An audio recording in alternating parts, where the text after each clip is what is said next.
Mark chapter 5. And they came over unto the other side of the sea, into the country of the Gadarenes. And when he was come out of the ship, immediately there met him out of the tombs a man with an unclean spirit, who had his dwelling among the tombs.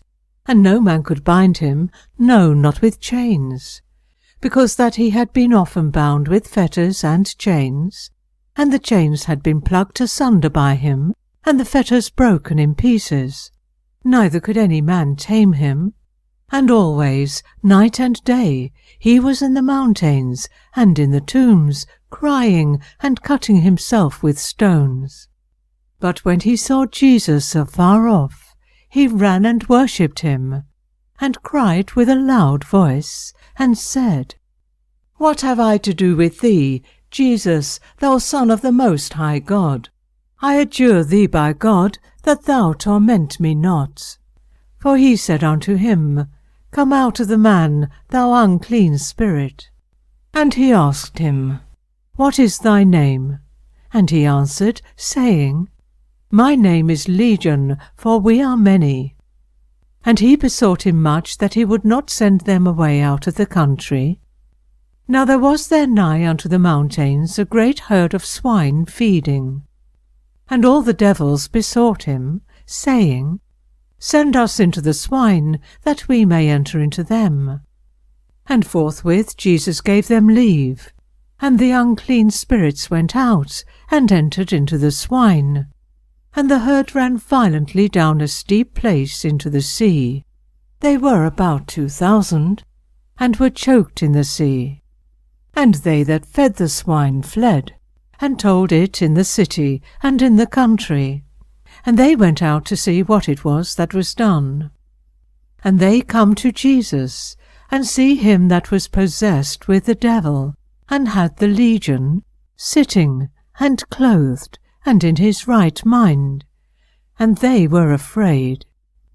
And they that saw it told them how it befell to him that was possessed with the devil, and also concerning the swine.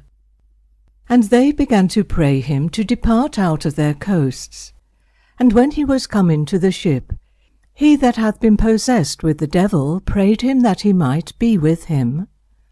Howbeit Jesus suffered him not, but saith unto him, Go home to thy friends, and tell them how great things the Lord hath done for thee, and hath had compassion on thee.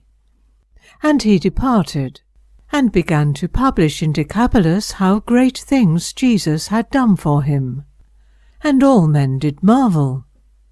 And when Jesus was passed over again by ship unto the other side, much people gathered unto him, and he was nigh unto the sea. And, behold, there cometh one of the rulers of the synagogue, Jairus by name.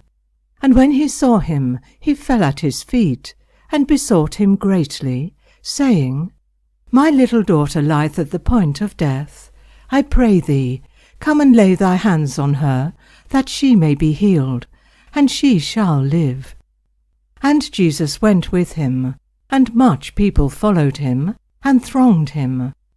And a certain woman, which had an issue of blood 12 years, and had suffered many things of many physicians, and had spent all that she had, and was nothing bettered, but rather grew worse, when she had heard of Jesus, came in the press behind, and touched his garment.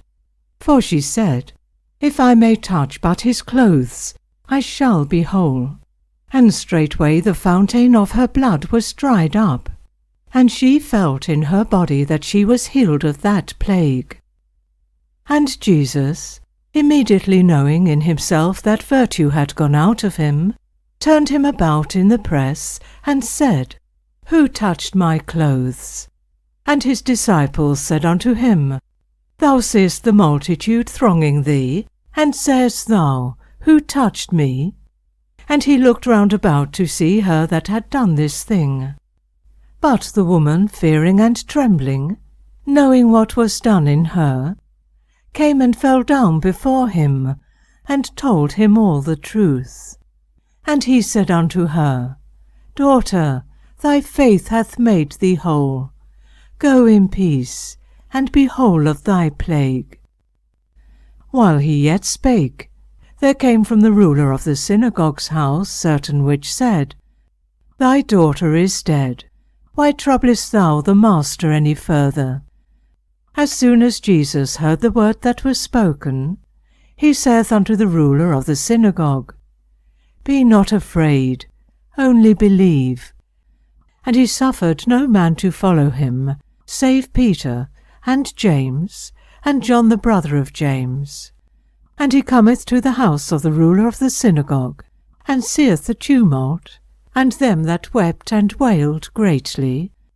And when he was come in, he saith unto them, Why make ye this ado, and weep? The damsel is not dead, but sleepeth. And they laughed him to scorn. But when he had put them all out, he taketh the father and the mother of the damsel, and them that were with him, and entereth in where the damsel was lying. And he took the damsel by the hand, and said unto her, Talitha cumi, which is, being interpreted, Damsel, I say unto thee, arise. And straightway the damsel arose and walked, for she was of the age of 12 years. And they were astonished with a great astonishment. And he charged them straitly that no man should know it, and commanded that something should be given her to eat.